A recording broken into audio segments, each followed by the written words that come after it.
ଦୟାକରି ମୋର ସାରା ଓଡ଼ିଶାବାସୀ ଭାଇ ଭଉଣୀମାନେ ମୋତେ ସାହାଯ୍ୟ କରନ୍ତୁ।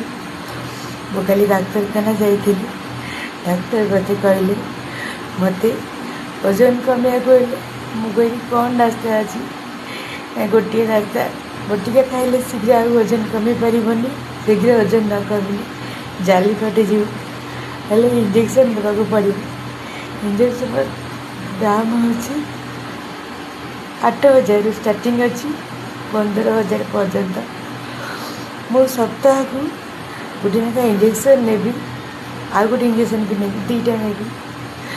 8,000 ଲେଖା ପଡ଼ିପାରେ, 12,000 ଲେଖା ପଡ଼ିପାରେ। ମାସକୁ କେତେ ଟଙ୍କା ଲାଗିବ ଆପଣମାନେ ହିଁ ଜାଣିପାରୁଥିବେ। ଯଦି ସପ୍ତାହକୁ ମୋର 8,000 ଟଙ୍କା ଯାଏ, ଦୟାକରି ଆପଣମାନେ ମୋତେ ବହୁ ମାତ୍ରାରେ ସାହାଯ୍ୟ କଲେ ମୋର ଏହି ପେଟ ପୁରା କମିଯିବ। ଆଉ ମୋର ସର୍ଜରୀ ହେବ, ଆଉ ମୋ ସର୍ଜରୀ ହେଲେ ମୁଁ ବଞ୍ଚିପାରିବି। ଦୟାକରି ମୋର ସାରା ଓଡ଼ିଶାବାସୀ ଭାଇ ଭଉଣୀମାନେ ମୋତେ ସାହାଯ୍ୟ କରନ୍ତୁ। ମୋ ଅପରେସନ୍ ହେଇପାରେ।